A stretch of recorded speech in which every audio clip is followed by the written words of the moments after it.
C'est l'heure du reportage sur l'Afrique. Au Congo-Brazzaville, la centrale hydroélectrique Timbulu, dans le département du Poul, menacée d'effondrement.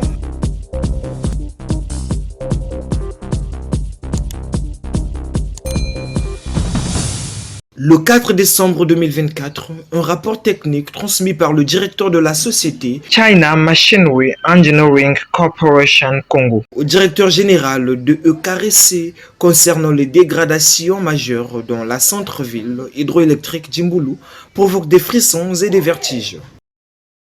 Nous avons observé un effondrement localisé du sol embêtant devant la centrale, qui ne constitue pas un incident isolé.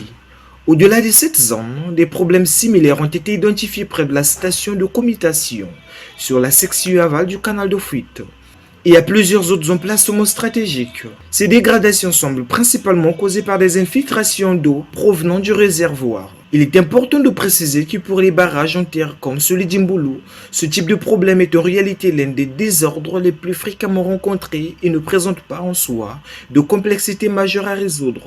Selon le rapport de la société Semer Congo, dont une copie est parvenue ce mercredi après-midi à notre rédaction. Dans le cadre de notre contrat initial d'assistance technique, nous avions initialement affecté un ingénieur civil sur site, chargé du suivi quotidien des bâtiments et de structures du barrage. Son rôle était de prévenir, détecter et résoudre rapidement les problèmes potentiels.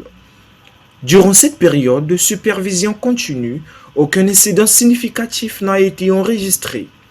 Malheureusement, pour des considérations budgétaires, vous avez décidé de supprimer ce poste d'ingénieur civil lors du nouveau contrat, laissant votre société entièrement responsable des travaux techniques.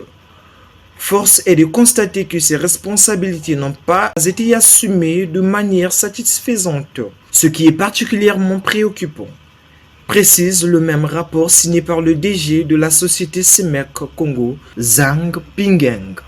Suite à votre demande d'assistance informelle fin octobre, nous avons proactivement dépêché un expert en traitement des fondations depuis la Chine. Le 10 novembre, une inspection